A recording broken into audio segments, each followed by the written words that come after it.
Evening, friend. Come sit by the fire. Got a story tonight about a son who rode north on 6 words in a direction he didn't fully understand. And what he found waiting for him at the end of that ride was something his father had been tending for 22 years without ever once mentioning it. Pour yourself something warm, settle in, and let me tell you about the treaty fire and the night 2 strangers kept a promise neither one of them had made. His father's last words were not goodbye. They were not "I love you" or "I'm proud of you" or any of the things a son might hope to hear at the end. They were 6 words, spoken with the particular urgency of a man who has run out of time to explain himself properly. Go to the fire. You'll know. Thomas Aldridge had sat with those words for 3 days. He had turned them over the way you turn over a stone you've found in an unexpected place, checking the underside, checking the weight, trying to understand what it was doing there. He did not know, but he saddled his horse anyway and rode north because the alternative was standing still. And his father had never once stood still in his life. Welcome to Western Sleep Story, where the Old West carries you to sleep. Every week, I sit by this fire and tell a new tale. Slow, calm, with nothing but the crackle of the flame and a story worth drifting off to. If you're new here, you're welcome to stay as long as you like. And if these stories help you rest, that little subscribe button means you'll never have to look for the fire again. It'll be right here, waiting. Thomas Aldridge was 26 years old, and he had believed until 4 days ago that he knew his father. This was not an unreasonable belief. He had grown up in the same house, eaten at the same table, worked the same land for the first 18 years of his life. His father, William Aldridge, 61 years old at his death. Former Army scout, former freighter, long-time resident of the small settlement of Crayle's Crossing on the southern edge of the Nebraska Territory, had been by any outward measure a straightforward man. He kept his word. He paid his debts. He was liked in the way that quiet, reliable men are liked, not passionately, not with the warmth reserved for men who tell good stories or buy rounds at the saloon, but steadily, with the particular regard people extend to someone they know will be there when they need him. He had not been a man of secrets, or so Thomas had thought. The will had been simple. The house, the land, the horse, the tools, divided sensibly between Thomas and his younger sister Clara, who had married a man in Kansas 2 years prior and would not be returning to Crayle's Crossing to claim her share in person. There had been nothing unusual in it. No hidden accounts, no surprising bequests, no names Thomas didn't recognize. It was only afterward, after the neighbors had come and gone, after the preacher had said what preachers say, after the small ceremony of death had completed itself, that Thomas had gone through his father's things with the methodical thoroughness of a man trying to understand something that wouldn't come clear. He had found the pouch in the left boot of his father's good pair, the ones kept wrapped in cloth at the back of the closet, brought out perhaps twice a year for occasions that warranted them. The pouch was small, made of soft leather worn at the edges with handling. Inside it were 3 things: a folded piece of paper with a rough map drawn in pencil, a small flat stone with a marking on it that Thomas didn't recognize, and a strip of rawhide tied in a particular knot he also didn't recognize. He had looked at these objects for a long time. The map showed a creek, labeled Sweetwater in his father's handwriting, and above the creek, a flat-topped rock formation. A dotted line led from a point Thomas recognized as approximately Crayle's Crossing to the rock, tracking north-northwest for what looked like a day's ride, possibly more. In the upper corner of the map, in smaller writing, were two things: a date, first full moon, October, and a single name, Niconote. Thomas had never heard his father use that name. He had never heard his father mention the Sweetwater Creek, or the rock above it, or any arrangement that required a map and a leather pouch hidden in a good boot. He had sat with the map for 3 days, through the particular quiet that fills a house after a death, the way water fills a low place, steadily, completely, without asking permission. On the 3rd day, he checked the calendar. The first full moon of October was in 4 days. He had gone to the barn and begun saddling his horse before he'd fully decided to go. Sometimes the body understands what the mind is still working out. He packed for 2 nights. He took the pouch and the map. He left a note for the neighbor who had been checking in. Gone north, back by week's end, and rode out before first light on a cold October morning with 6 words echoing in his head and no clear idea of what he would find at the end of them. Go to the fire. You'll know. The land north of Crayle's Crossing was not dramatic country. It did not announce itself. It was simply the plains, wide and patient and indifferent. The grass already browning toward winter.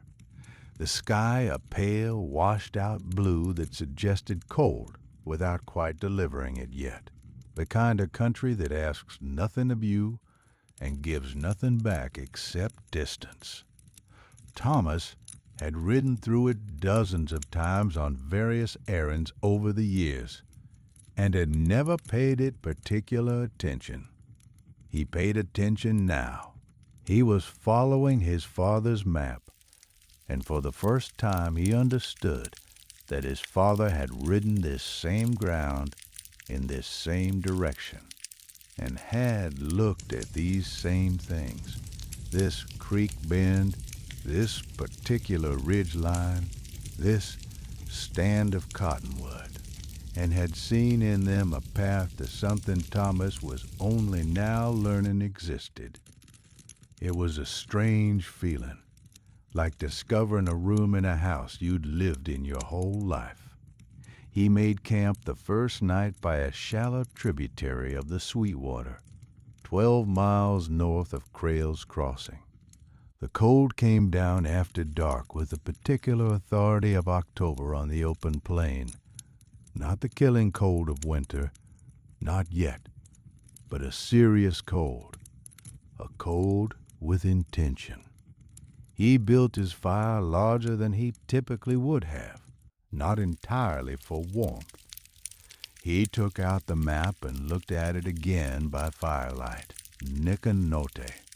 He had asked, carefully and without explanation, at the trading post before he left. The man behind the counter, old enough to have been in the territory since before the treaties, knowing enough to have opinions about most things, had looked at the name for a moment and said, Cheyenne, Southern Band. That's a name, not a place. Means something like he who tends the fire, near as I ever heard it translated. Why? Thomas had said he wasn't sure which was the truth, and had thanked the man and left. He who tends the fire. He looked at the strip of rawhide tied in the knot he didn't recognize. He looked at the flat stone with the marking. He had brought both with him, not knowing if they were important, not willing to leave them behind. His father had been an Army scout for 6 years before Thomas was born, a fact that existed in the family history, the way certain facts do, present and acknowledged but rarely examined. He had scouted for the Army in the late 1850s, during the period of the early treaties and the first significant conflicts over the Plains territory. He had spoken some Cheyenne and some Lakota. Enough to be useful, he had said on the rare occasions he mentioned it at all. He had left the Army in 1861 and come to Crayle's Crossing and built his house and planted his fields and become the man Thomas knew. What he had brought with him from those years, besides the language, besides the practical knowledge that had made him a reliable man in difficult country, Thomas had never thought to ask. He was asking now in the particular way you ask questions of someone who is no longer there to answer them. You hold the evidence of their life in your hands, and you try to read it backward, the way you might try to reconstruct a conversation from a single letter. The map was clear enough. The date was clear enough. What was not clear was what he was supposed to do when he got there. You'll know. He lay in his bedroll and looked at the stars and thought about his father's face in those last hours. The effort it had cost him to speak, the particular quality of his attention when he'd looked at Thomas and said those 6 words, not distressed, not afraid, something else, something that looked, in retrospect, like relief. Like a man setting down something he had been carrying for a long time and trusting it to someone else's hands. Thomas fell asleep with the fire burning low beside him and the map folded in his coat pocket, and dreamed of nothing he could remember in the morning. He found the Sweetwater Creek at midday on the 2nd day. It was smaller than he had expected, narrow enough to step across in most places, running clear and cold over a bed of flat stones, lined on both banks with the dry stalks of summer grass and the occasional cottonwood standing bare and gray against the sky. It moved quietly, without urgency, the way small creeks do in autumn, as if conserving itself for something. He followed it north, as the map indicated.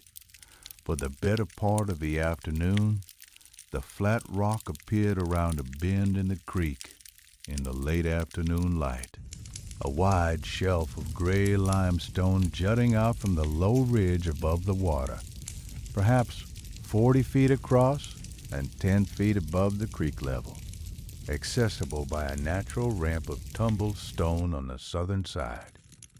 From a distance, it looked unremarkable. Up close, as Thomas climbed the stone ramp and set foot on it, it had a particular quality of solitude, the kind that comes not from emptiness, but from use, from being a place where people came repeatedly for a specific purpose, and the land had absorbed that purpose into itself. There was a fire ring at the center of the rock, not a casual arrangement of stones, a deliberate construction, the stones set with care, worn smooth at the edges from handling, blackened with years of use. Around it, the rock surface had been cleared of debris and was clean and flat. On the eastern edge of the rock, 2 flat stones had been set up right and close together, like informal seats. Thomas stood in the middle of the rock and looked at the fire ring and understood that he was standing in a place his father had stood many times, and that someone else had stood here too, and that between those two people something had been built and tended that had lasted apparently for more than 2 decades. He sat down on one of the flat stones. The sun was getting low. He had perhaps 2 hours of light left. The full moon was tonight. He had checked it against the map's notation before leaving, which meant that wherever he was supposed to be, he was in the right place at approximately the right time. He took out the pouch. He took out the flat stone with the marking and looked at it. He took out the strip of rawhide in its unfamiliar knot. He set them on the rock beside him and waited. The creek moved below. The light changed. A hawk crossed the sky to the south, indifferent and unhurried.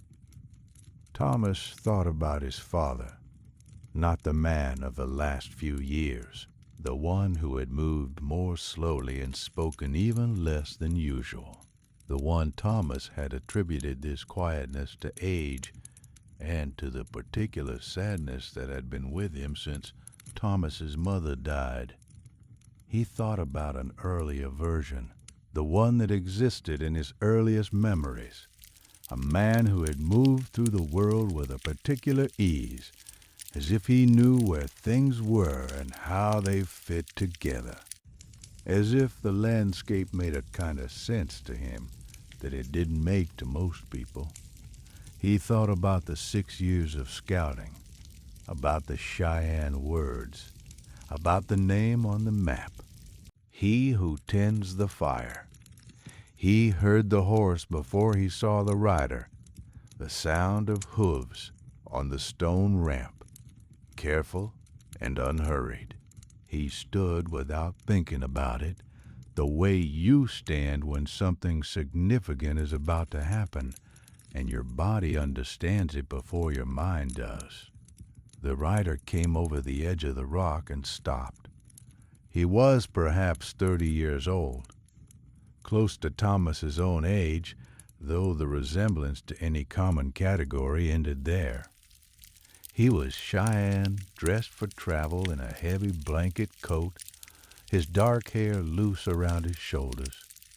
His horse was a dark bay, well-kept and patient. He looked at Thomas across the fire ring with an expression that was carefully neutral. Not hostile, not warm, but watchful, assessing. Thomas thought about saying something. Then he thought about the 6 words his father had left him, and the particular quality of trust that had been in his face when he'd said them. He reached into his pocket and took out the flat stone with the marking. He held it out, not moving toward the other man, just holding it where it could be seen. The rider looked at it for a long moment. Then he reached inside his coat and took out an identical stone. His name was Running Elk, or that was the name he gave in English, the translation of a Cheyenne name that carried more meaning than the 2 words suggested. He was the son of Niconote, who had died in the spring of that year, 3 months before William Aldridge, on the other side of a season that had taken both old men within months of each other, as if the years had decided to balance an account. They sat across the fire ring from each other, Thomas on the flat stone his father had used, Running Elk on the other, and spoke carefully, in the particular register of 2 people who share some language and must be precise with it. Running Elk's English was functional and direct. He had learned it, he said, from his father, who had learned it from the years of treaty negotiations and from the specific necessity of being a man who stood between 2 worlds and needed to be understood in both. Your father, Running Elk, said, after the initial careful exchange of information had established who they were to each other, came to this rock for the first time in the autumn of 1860. Thomas did the arithmetic. He had been born in 1856. His father would have been 39 that autumn, still in his scouting years, still moving through this country in the service of an army that was trying, with mixed success and considerable violence, to establish the terms of who belonged where. My father was here, Running Elk continued. There was a disagreement between the Army and the Southern Cheyenne bands. A bad disagreement. Men had died on both sides. More were going to die. He said this without drama, the way you state a fact about weather. Your father came ahead of the soldiers, alone, without his rifle. Thomas looked at him. My father found him at the creek, Running Elk said. He could have killed him. He didn't. A pause. Your father spoke enough Cheyenne to say what he came to say. He said, there are men on both sides who want this to stop, he said. I am one of them. He said, if you are one of them, meet me here, on this rock, when the moon is full in October. We will light a fire and talk. And your father came, Thomas said. My father came, Running Elk confirmed. He looked at the fire ring between them. They met here every year after that, for 22 years. Thomas was quiet for a moment, working with the number. 22 years. He had been 4 years old the first time his father rode north to this rock.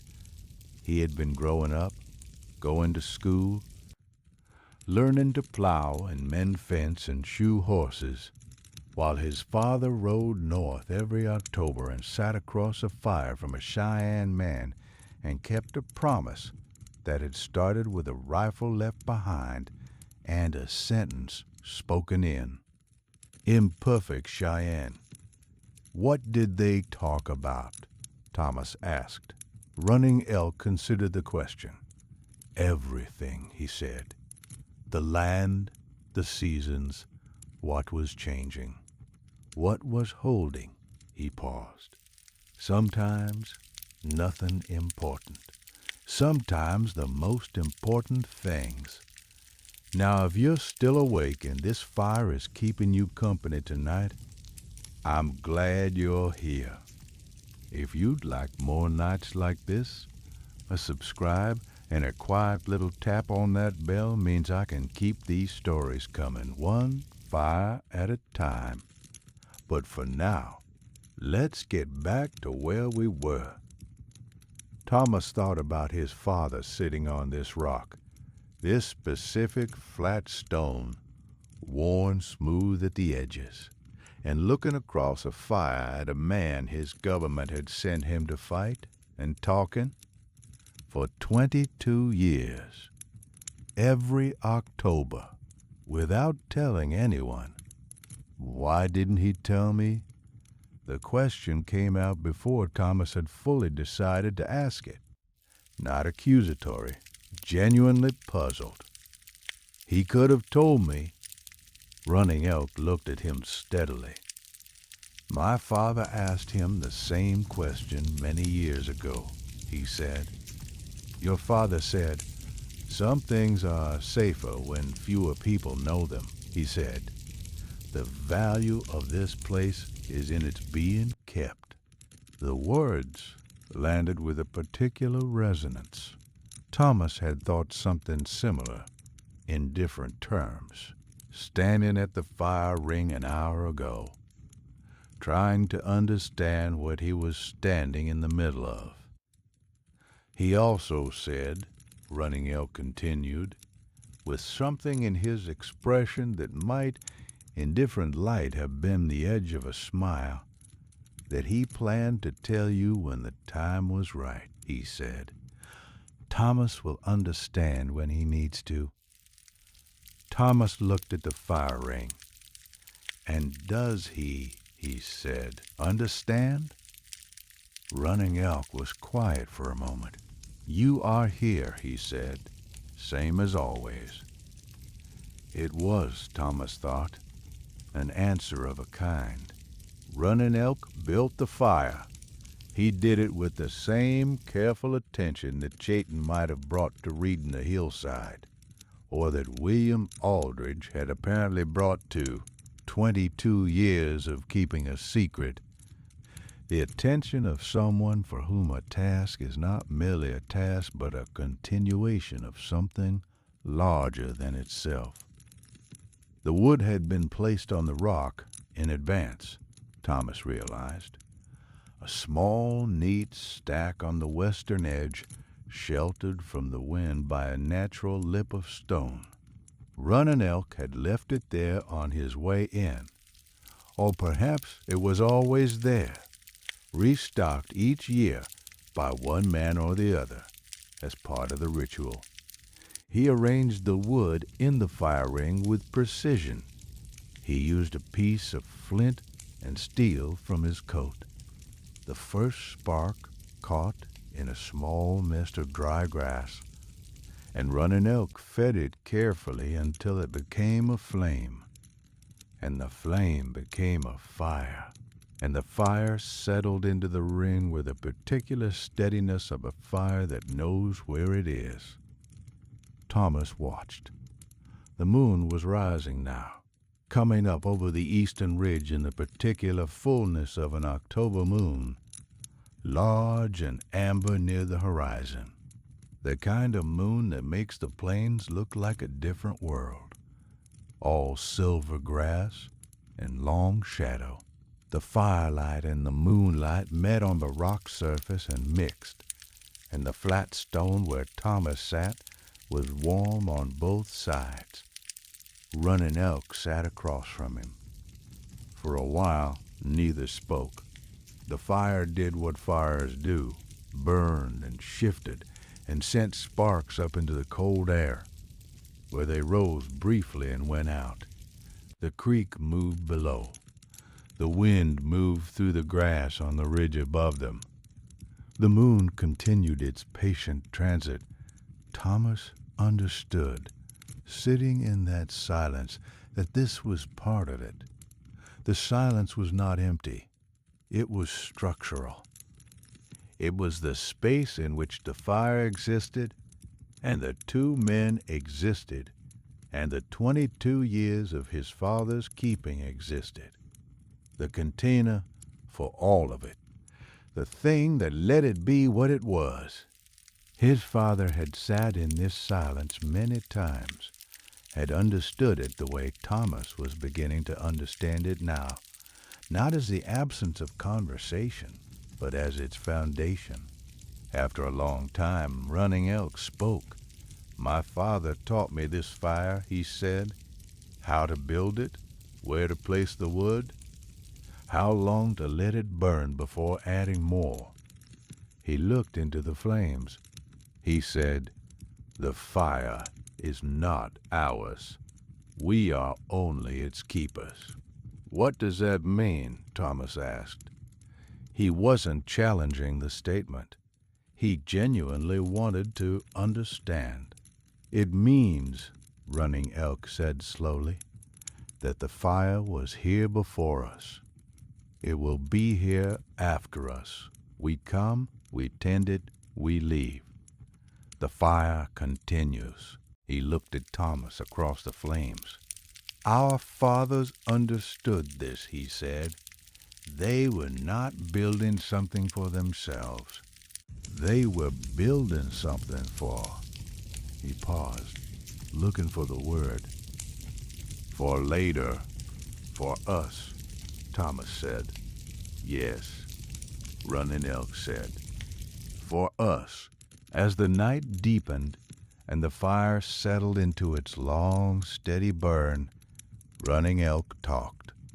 He talked about his father the way Thomas was beginning to talk about his own, in fragments, in specific memories, in the particular way that grief works when it is recent enough to still have edges.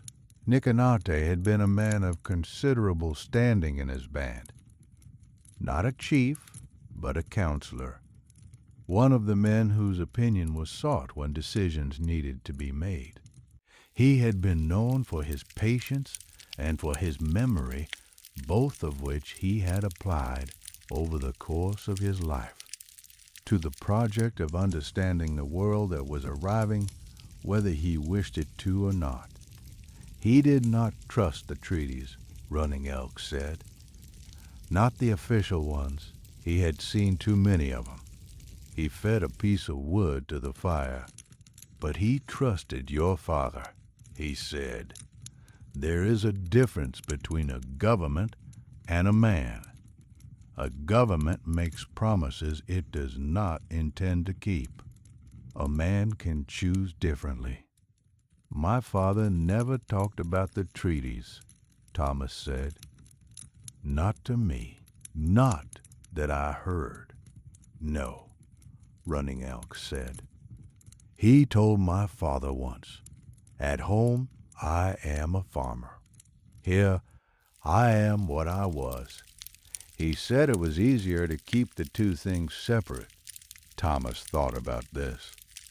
He thought about his father walking the same fields, the same fence lines year after year, and once a year in October riding north, becoming, for a night, the man he had been before Thomas was born, the man who had left his rifle at his horse and walked into Cheyenne country alone with imperfect words and a genuine intention.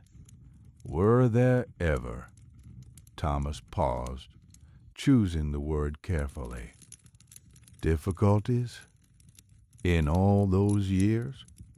Running Elk looked at him with an expression of mild, unsurprised acknowledgment. Many, he said.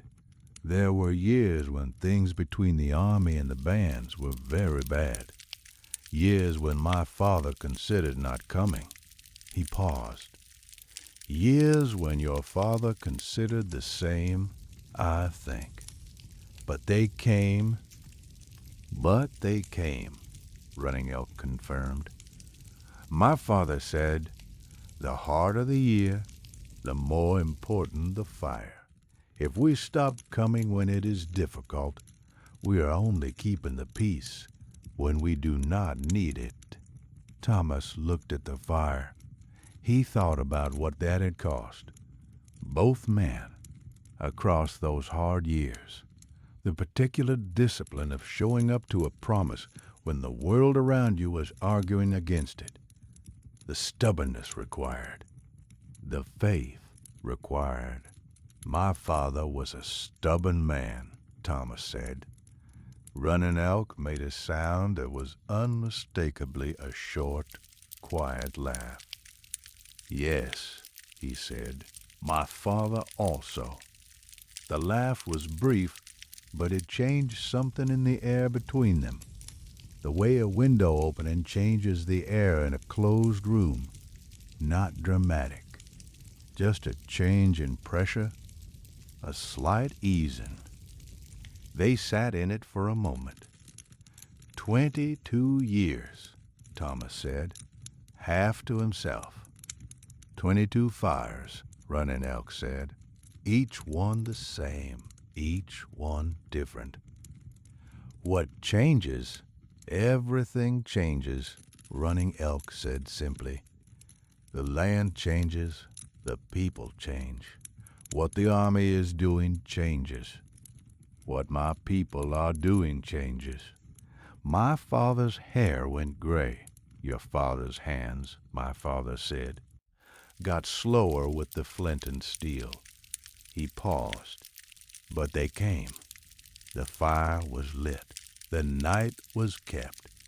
That did not change. Near midnight, Running Elk reached inside his coat and took out a small object wrapped in cloth. He unwrapped it carefully and set it on the flat stone beside the fire ring. It was a pipe, old, well used, the wood dark with handling, the bowl carved in a simple design that Thomas couldn't quite make out in the firelight. Not an elaborate ceremonial piece. A working pipe, practical and worn, the kind of object that has been used many times for a specific purpose and carries the weight of that use. My father's, Running Elk said. He brought it every year. He looked at it for a moment. Then he looked at Thomas.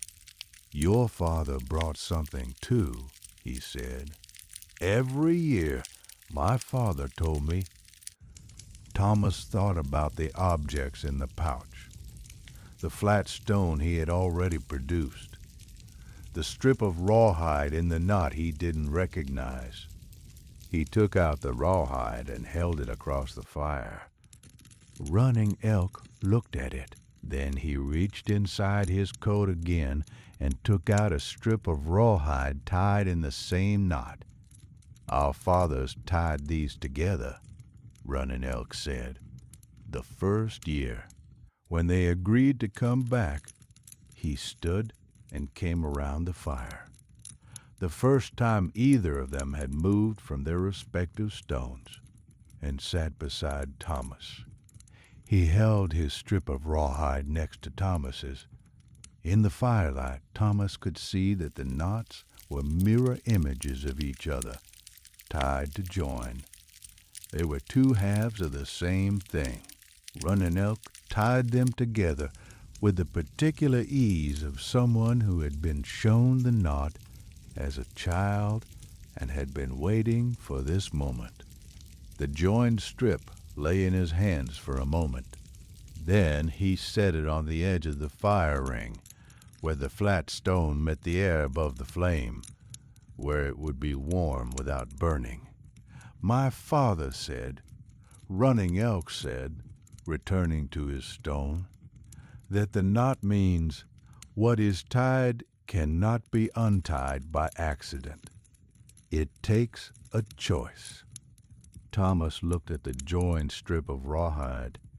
He thought about choice. The choice his father had made in 1860, walking toward a man who could have killed him. The choice Nicanote had made. Not killing him, the choice both men had made every October for 22 years. To come back. Were they friends? Thomas asked. Your father and mine? Running Elk considered this carefully. They were something, he said. I am not sure your word friends is exactly right. In my language, there is a word. It means something like the one you meet at the fire. It is a specific kind of relationship, not family, not quite what you mean by friends. Something that exists because of a particular place and a particular commitment, and that is stronger for being chosen every year rather than assumed. The one you meet at the fire, Thomas repeated. Yes, Thomas looked across the fire ring at Running Elk. He thought about the fact that they had met 3 hours ago and were sitting here in the middle of the night talking about their fathers and the word for a relationship that had no good English equivalent. He thought about the 22 years that had led to this specific night, this specific rock, these 2 specific suns. What do we do now? He asked. With this, going forward. Running Elk looked at him steadily. Same as always, he said. We come. We light the fire. We talk. Every year, Running Elk said. First full moon in October, until one of us cannot come anymore. And then Running Elk was quiet for a moment. He looked at the fire. Then he said, "We tell our children." They stayed on the rock until the fire burned low. It was past 2 in the morning when the last of the substantial wood was gone and the fire settled into embers, glowing deep orange and red in the fire ring, throwing almost no light but considerable warmth into the cold air. The moon had moved well across the sky, smaller now and whiter. The amber of the rising long since faded. The plains below them were silver and black in its light, the creek a dark thread catching it in fragments. Neither man had suggested leaving. They had talked for hours, not always about important things. Running Elk had described the spring calving on the land his band had been pressed into near the Oklahoma border, the particular difficulties of a hard winter, a decision being debated about moving further north. Thomas had talked about the harvest, about the house that needed a new roof before winter, about the letter from his sister in Kansas that had arrived the same week as their father's death, and that he hadn't yet found the words to answer. Ordinary things, the kind of things you talk about with someone when the significant things have been said, and the night is long, and the fire is warm. Thomas had understood, somewhere in the middle of it, what his father had meant. Not you'll know what to do in the sense of a specific action, a negotiation to complete, a decision to make, a problem to solve. He had meant something simpler and harder than that. He had meant, you'll know how to be there. And Thomas had. Not perfectly. He had said the wrong thing twice, he thought, and Running Elk had let it pass without comment, the way you let things pass when you understand that someone is learning rather than intending.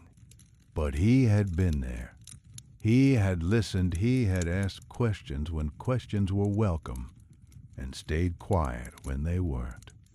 He had, more or less, been his father's son. When the embers were down to almost nothing, Running Elk stood.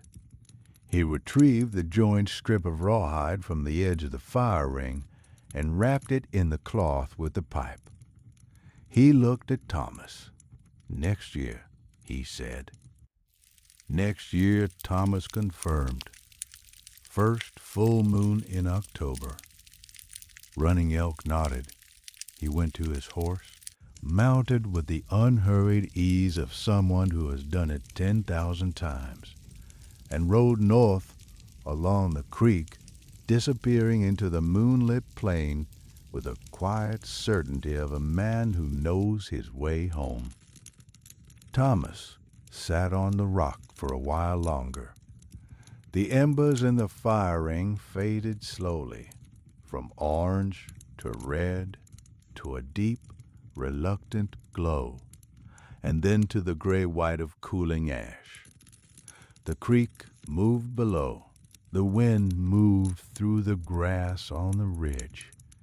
He thought about 22 years. He thought about a young soldier who had left his rifle at his horse and walked toward something he wasn't sure of. He thought about a Cheyenne man who had chosen not to kill him and had chosen again every year after that to come back. He thought about what it meant to inherit something you hadn't known was being built. He took out his journal. He had brought one on instinct, not knowing why, and wrote by the last light of the embers. He did not write much. Just the date, the place, a few details, the way the fire had looked when Running Elk lit it, the knot in the rawhide, the word in Cheyenne that meant the one you meet at the fire. He wrote, "Father was right. I knew." He closed the journal. He sat a while longer, in the dark and the cold, on the flat rock above the Sweetwater Creek, in the place his father had come to for 22 years. Then he went to his horse and began the ride south. He was back in Crayle's Crossing before the end of the week, as he had promised. He answered his sister's letter. He fixed the roof before the first snow. He turned 30 that winter and 31 the next spring, and the summer passed the way summers do, with work and heat and the ordinary accumulation of days. The following October, on the night of the first full moon, he rode north. Running Elk was already on the rock when he arrived, the fire already burning in the ring. 2 flat stones set across from each other as they had always been. They sat down, they talked. The fire burned, and for the next 31 years, through drought and hard winter and the long, grinding changes that came to the territory with the surveyors and the fences and the railroads, Thomas Aldridge rode north every October, and Running Elk came from wherever he was, and they met on the flat rock above the Sweetwater Creek and lit the fire their fathers had lit before them. They brought their children eventually, Thomas's son first, at age 12, quiet and wide-eyed, sitting between his father and the fire ring, with the careful attention of a child who understands he is being trusted with something. Running Elk's daughter the following year, older, more composed, with her father's steady gaze and a quality of attention that made Thomas think she had been waiting for this her whole life. The children met each other and regarded each other with the particular caution of young people who have been told something is important and are trying to feel the weight of it. The fire burned, the creek moved, the moon crossed the sky, and on the rock above the Sweetwater, in the place where 2 old men had built something out of a rifle left behind, and a few imperfect words, the fire kept burning, year after year, October after October, tended by new hands for the same reason it had always been tended, because the fire was not theirs. They were only its keepers, and keepers keep. And that is the way I heard it told. The fire is getting low now. Thomas Aldridge kept that fire burning for 31 years. His son kept it after him. I don't know how many hands it passed through after that, or if it's still burning somewhere on some flat rock above some quiet creek, tended by people whose great-grandparents made a choice one October night that nobody else knew about. But I like to think it is. I like to think that somewhere out there are fires that have been burning longer than anyone remembers, tended by people who understood that some things are worth keeping even when the world is arguing against it, especially then. That's what I think about on nights like this when the fire gets low. You think about it too, friend. Think about what you're keeping, what you've been trusted with, what you'll pass on. You rest easy tonight, and if this story gave you a quiet place to land, I'd be grateful if you'd share it with someone who could use a peaceful night. Leave me a word in the comments. Tell me where the fire took you tonight. I read every one. I will be right here next time you need a story. The fire will be burning same as always. Good night.